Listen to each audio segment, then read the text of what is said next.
O grande perigo tá muito comum, né? Eu acho que até já comentei isso aqui em uma outra oportunidade, que, vamos dizer assim, da última vez, quebrou um corredor de elite, quebrou o recorde nos 10 mil metros, quebrou o recorde da maratona de Berlim, e geralmente jogam, né? Tem acesso ao treinamento que ele fez. Veja o treinamento no caso, Kipchoge. Kipchoge quebrou o recorde olímpico, quebrou o recorde mundial da maratona, e veja qual foi o treinamento dele. Aí, qual o erro comum? O erro comum é das pessoas tentarem fazer esse treinamento que não é correto, né? Cada um, o treinamento tem que entender que é o princípio da individualidade biológica, cada um tem que seguir o seu treinamento. Então, posso dar um start aqui? Ok, mete bronca. Vamos lá, então. Treinamento de corrida para iniciantes. Assim, dentro desse enquadramento, não necessariamente seriam só os iniciantes, né? Mas do ponto de vista que muita gente se compromete, tá direcionada a fazer uma atividade sem um acompanhamento profissional, sem, no caso, uma assessoria. A assessoria hoje em dia talvez seja até mais importante do que acompanhamento profissional, por conta, o profissional vai estar ali, logicamente, todos os dias, mas pode variar aquele profissional. Então, o treinamento da assessoria é a troca de informações, né? É a prescrição do treinamento, é a troca de informações, o feedback de ambas as partes. Então, quais são os erros e riscos comuns dentro dessa identificação da ausência de assessoria de um acompanhamento? Sem a orientação profissional, sem um objetivo, eu vou explicar detalhadamente cada um, sem objetivo específico, né? A pessoa treinar sem um objetivo, sem saber o que de fato ela quer, a ausência de sistematização, ela não sistematiza o treinamento dela, uma periodização única, volume e intensidade muito próximos, trabalha com o mesmo volume, uma intensidade muito elevada, ou muito baixa, ou muito devagar. Frequência semanal, qual a quantidade da frequência semanal? Horário de treinamento, qual horário que a pessoa treina? Tipo de piso e mecânica de corrida. Eu levantei todas essas variáveis, todas essas possibilidades, o que a gente pode identificar como risco de lesão, como risco de insucesso, como risco de outros pode afetar a parte orgânica da pessoa, não só física. Então, assim, a gente vai destacar cada ponto desse a partir de agora, identificando, né, as principais partes do treinamento, os principais erros que as pessoas cometem quando tomam a decisão de estarem treinando sozinhos, sem uma orientação de uma assessoria, sem uma orientação de um profissional de educação física. Identificação dos fatores de risco. O primeiro de todos, talvez eu não estou colocando nenhuma ordem de relevância, mas sem dúvida alguma essa é a mais importante, sem orientação profissional. Por quê? Não tem feedback, né? A pessoa vai treinar e ela não tem com quem trocar informações, ela não tem como dizer como foi o desempenho dela no treino, o que ela está sentindo, né? Pô, tô cansada, tô sentindo dor muscular, depois da corrida eu sinto desconforto muscular, o que eu vou fazer? No dia seguinte repete o mesmo treinamento. Então, dentro disso tudo, ela não consegue ter correções, ela vai continuar. Se ela estiver errando, que é uma grande chance de ter insucesso, de estar errando, ela não vai ter correção nunca, né? Então, ela não está tendo o acompanhamento da assessoria, não está tendo a troca de informações diárias após o treinamento ou durante o treinamento, e não tem as correções. A pessoa vai errar e vai trabalhar em cima do próprio erro, né? Então, vai continuar errando. Se ela, pelo menos, errasse, fosse identificado esse erro e, posteriormente, tivesse sucesso, beleza, ótimo, mas é o que não é visto. Identificação do nível, né? Ela não sabe que nível que ela está de corrida. Se ela está iniciando, se ela tem uma capacidade, um potencial para ir um pouco melhor, então esse nível de corrida não é identificado, só vai ser identificado por meio de uma anamnese, uma questão de estar conversando com o profissional e ele identificando, dentro de uma assessoria, ele vai identificar em que momento que essa pessoa se encontra, qual a condição dela para ela começar um treinamento de corrida, se ela tem condições de fato de início já começar um treinamento de corrida. Então, realmente, é muito difícil ela se identificar dentro desse universo da corrida, até mesmo como reforça aqui o princípio da individualidade biológica. Sem objetivo específico, né? Muitas das vezes as pessoas pensam, quero começar a correr porque eu quero emagrecer. Né? Baseado em quê? Né? O peso da balança, né? Tá tendo um acompanhamento nutricional perfeito, ótimo, né? Então, emagrecimento, se fosse tão fácil assim, né? Todo mundo ia sair correndo por aí. Performance, para que é? Eu quero melhorar a minha corrida, mas ela sem um acompanhamento, sem assessoria, como reforçando, sem a troca de informações, não tem como a pessoa evoluir. Como que se ela está treinando por performance, participar de corrida, melhorar o tempo dela numa corrida, como que ela vai melhorar a performance dela? Saúde ou profilático, né? Então, a questão da saúde ou da prevenção de uma doença. Pelo contrário, do ponto de vista, a pessoa treinando sozinha, a chance dela ter problema de saúde, um problema sem prevenção nenhuma, é totalmente inversa, né? Tá treinando para um concurso, o que é muito observado num objetivo, né? Vamos dizer assim, de uma pessoa que está treinando para um concurso público, ou uma prova, assim, no caso, no âmbito militar, ou então alguma instituição que trabalhe com provas físicas, né, internas de avaliação, de controle, é a pessoa repetir sempre o mesmo erro. Qual é o mesmo erro? Treinar todos os dias a distância, a distância e a intensidade do teste que ela vai fazer. Né? Então, vamos dizer, um exemplo, uma instituição, ou então uma prova, um concurso público que essa pessoa vai seguir, vai prestar, e a distância são 2.400. Então, de segunda a sexta, ela está fazendo 2.400 e se testando todos os dias. Completamente errado, né? Então, a pessoa não tem evolução e a chance dela piorar é muito grande. Continuando com essas identificações, ausência de sistematização. Qual o tipo de treinamento? Foi mais ou menos o que eu estava colocando em relação ao concurso público, né? A pessoa repete todos os dias o mesmo treinamento, não tem uma sistematização. Qual o tipo de treino? Né? Hoje eu observo muito o que acontece, que é importante até as pessoas tomarem cuidado, está muito em evidência o treinamento de HIIT, né? Que é um treinamento intenso. Então, se uma pessoa não está tendo um acompanhamento, imagina ela ficar fazendo o HIIT direto, que é extremamente intenso, com um intervalo bem curto.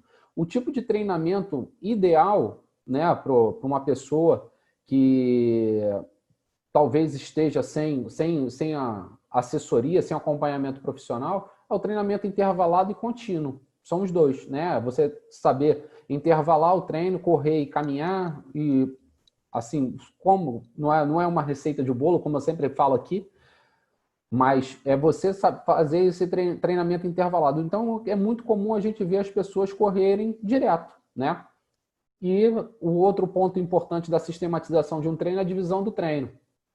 A pessoa ir para o treinamento e não faz o aquecimento, não faz uma corrida leve antes, não prepara o organismo, a musculatura, né, a parte física, para a parte principal, que é a outra parte do treinamento, que é dividida em aquecimento, parte principal e volta calma. Eu reforço muito isso, talvez nas duas apresentações anteriores eu falei sobre isso. Então é muito importante. Fez o aquecimento, correu leve, fez a parte principal, se prepara para a parte principal para entrar bem, para entrar preparado. Não é nem a questão de para melhorar meu tempo na parte principal. Não é para melhorar o tempo na parte principal, é até mesmo para se prevenir da parte orgânica, para não elevar exponencialmente assim, a frequência cardíaca. Tá devagar, né, uma frequência normal de repouso, e repentinamente essa frequência sobe, né, sem você ter preparado ela. É a mesma coisa para a musculatura.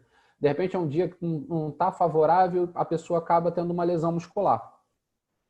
periodização única, né? A pessoa que treina sozinha, o que acontece? É sempre o mesmo treino, é sempre o mesmo volume, sempre a mesma intensidade e todos os dias, né? Eu vou explicar mais ou menos como que acontece, né? Assim, sistematizado, né? O período, né?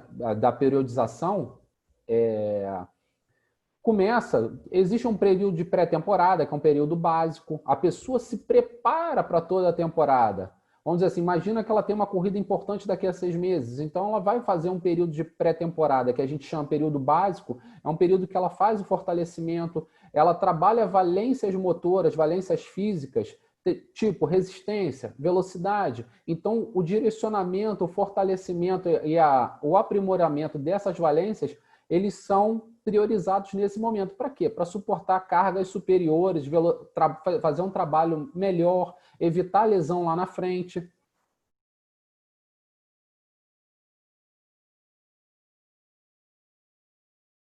Aí sim, você entra numa fase específica, entra numa fase competitiva, e esse período de transição que eu ressalvei aí, o que acontece?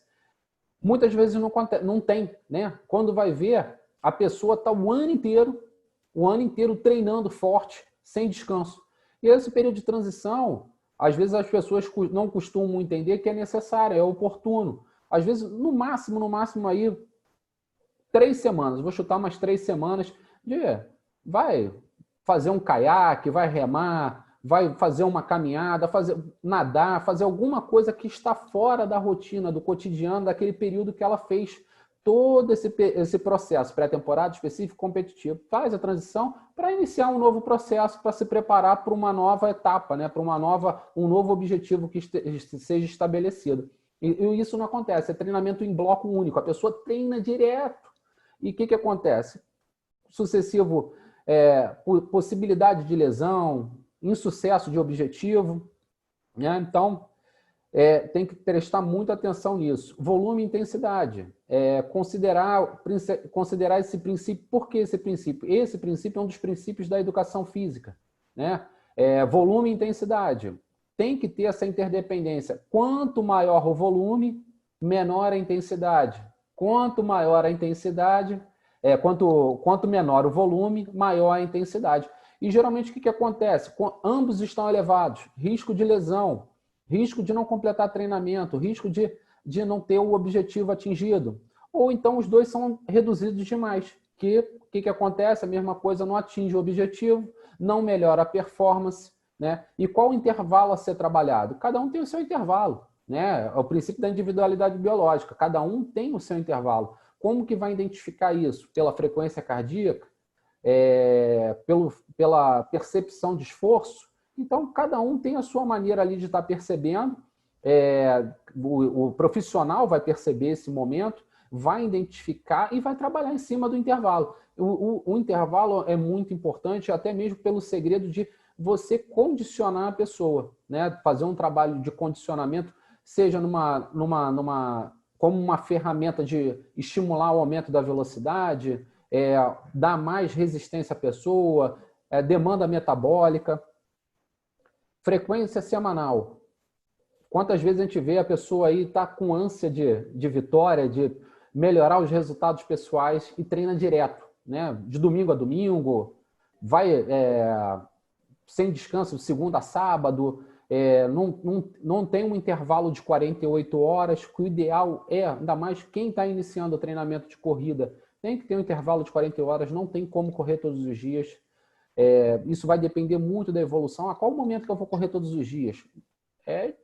Só por observação, é empírico, né? Você vai evoluindo, vai tendo a troca de informações com o profissional, com a equipe da assessoria, e essa evolução vai sendo acompanhada na medida do processo e até o momento que essa pessoa consiga correr, sim, 2 vezes por semana, 3 vezes por semana seguida, talvez nem num momento tão inicial, né, ou até mesmo intermediário, a pessoa vai estar correndo 3 dias consecutivos. Como eu comentei, número excessivo de dias, correndo de 5, 6 vezes por semana. Horário de treino. Considerar 24 horas de repouso, uma coisa que é muito comum, né? Às vezes a pessoa ela não encaixa a corrida no horário dela de rotina. Então, às vezes é sugerido o quê? Treina de manhã, treina à noite, tem um horário específico de treinamento de corrida, para quê? Para ela evitar que ela fique, talvez, vamos dizer, ela corre segunda-feira, 7, 8 horas da noite, e depois ela volta a correr na terça-feira de manhã. Ela descansou 12 horas. Né? Então, o descanso da corrida, o ideal é que ele aconteça, na medida do possível, sim, em 48 horas. Mas, caso contrário, no mínimo 24. Porque se você for correr com 12 horas de diferença, performance, é tudo que eu já comentei, objetivo não atingido e principalmente lesão muscular, né? Então, preferencialmente, que ele seja feito de manhã, mas não tem tempo para fazer de manhã. Então, tenta encaixar, joga mais para o extremo do dia, após a rotina, após um dia de trabalho, e evitar climas extremos. De repente, muito frio, né? Mora numa localidade que é muito fria, então vai ficar no local, vai procurar treinar num local que esteja mais agradável, não esteja muito frio, porque aí precisa de um tempo de aquecimento muito mais longo, ou tem gente que treina mais para metade do dia. Tudo bem, às vezes não tem o horário para treinar, não tem aquela disponibilidade de estar treinando nos extremos da rotina, lá só tem no horário do almoço. Aí, às vezes, o trabalho fica muito num horário muito quente, então a pessoa já se sobrecarrega por conta dessa elevação de temperatura. O tipo de piso, né? Assim, mais ou menos eu coloquei em ordem de eficiência, né? de profilaxia. Terra batida, para mim, é uma das melhores opções. Em seguida, a grama, né? Eu vi observar também, lógico, se nesse local de grama não tem muitos buracos, né? O ideal seria uma grama mais baixinha, porque todos esses dois pisos anteriores, a terra e a grama, eles dão mais conforto, né? Eles não têm tanta sobrecarga. E o que a gente vê muito? A gente vê muita gente correndo no asfalto, todos os dias da semana. No pior, como eu já comentei várias vezes, eu sempre reforço a questão de treinar no asfalto no máximo 2, 3 vezes por semana, no máximo, ainda mais para uma pessoa que está iniciando. Uma coisa que, na medida do possível, evitar o cimento, que ainda consegue ser pior do que o asfalto. Tem muita gente que eu vejo corre em calçada. Estou correndo na rua, corro na calçada. Poxa, o cimento ainda é muito pior. Aí são dois tipos de piso, o asfalto tanto o cimento, que eles dão grande chance da pessoa ter canelite. Então, a pessoa que está iniciando corrida, ou não está iniciando, ou faz um uso muito frequente, abusivo desse tipo de piso, tem uma grande chance de ter canelite e outras lesões, né? Então, às vezes vai correr num cimento, que às vezes é calçada, piso de condomínio, né? Esses condomínios agora em áreas fechadas, a pessoa quer correr, então realmente são inadequados para a utilização. Inclinado, poxa, como que vai... Inclinado, de repente, vai correr mais para o meio-fio da rua, né? Então, observar a parte do percurso que está fazendo ser mais plana, né? Porque, querendo ou não, às vezes a pessoa corre na meio-fio de rua, até mesmo em grama, terra batida, areia de praia. Então eu vejo muita gente correndo próximo à água. Isso aí é extremamente lesivo. Por quê? Você sobrecarrega a articulação que está em desnível. Então, tornozelo, joelhar, mesmo que estou indo numa direção, depois eu vou voltar na outra. Não é legal. Então, na medida possível, sempre procurar o percurso plano. E mecânica de corrida, né? Como que eu estou correndo? Será que a pessoa está desenvolvendo uma corrida satisfatória? Ela está com elevação ideal de joelho, né? Ela não está arrastando, como a gente chama, não está arrastando tanto o pé no chão. Mecânica de corrida, quando você leva um pouquinho mais o joelho, você encaixa mais o antepé, você sai melhor do solo, fica mais veloz, tem uma resposta melhor. Estudos comprovam que quando você chapa mais o pé, a chance de lesão é muito maior. Então, o movimento de braço é muito importante. Às vezes as pessoas não associam o movimento de braço com a frequência de passos, né, de passada. Então acaba que o braço fica mais parado, às vezes, muitas das vezes o braço auxilia muito no movimento de corrida. E o que a pessoa faz? Faz exercícios educativos.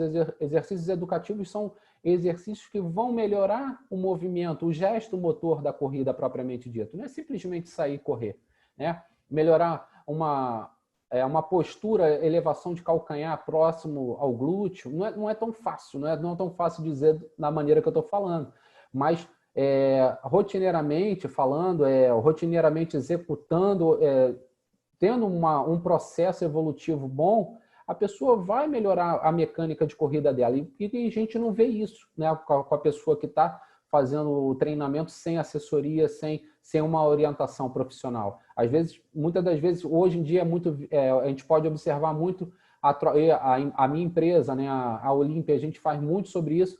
A pessoa está com uma dúvida na corrida, ela manda um vídeo. A gente trabalha por vídeo, a facilidade que tem hoje para trabalhar. Às vezes, um gesto postural, a gente consegue corrigir até a questão mesmo de inclinação do tronco. Às vezes, a pessoa corre com o tronco um pouco jogado, um pouco mais para trás. Então, é fator de lesão, é fator de complicação na performance. Às vezes, a pessoa não consegue evoluir. E uma coisa importante, que a gente tem que ter uma reflexão, é chamado de economia de corrida. O que é economia de corrida? É a maneira que você corre, que a pessoa corre, que ela vai... Vamos pensar do seguinte, ela vai gerar somente energia para a parte muscular que está sendo executado o movimento. Às vezes a pessoa tem uma postura tão inadequada que acaba que ela começa a distribuir a energia para outras partes do corpo. Então, quando você consegue fazer uma corrida mecanicamente correta, né, biomecanicamente correta, ela bem executada, você tem a economia de corrida. Então, quanto mais energia você guarda, melhor para você ter melhores desempenhos. Principalmente em provas longas, né? Principalmente. Tem questão de prova longa, às vezes a gente pode até ver em corrida maratona, nas corridas, né, em si. O pessoal da elite, geralmente, na parte da descida, o que eles fazem? Geralmente dá uma soltadinha no braço para poder dar uma relaxada, porque às vezes o próprio movimento de braço, ele dá um desconforto, né? Sente aquele braço pesado. Então, às vezes, a pessoa não tem nem essa orientação, não tem essa noção.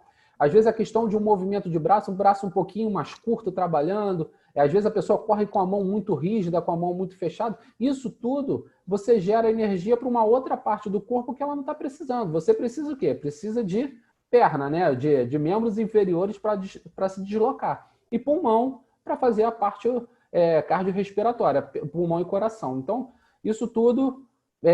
você acaba levando energia para ter uma outra demanda que ali não é tão importante naquele momento.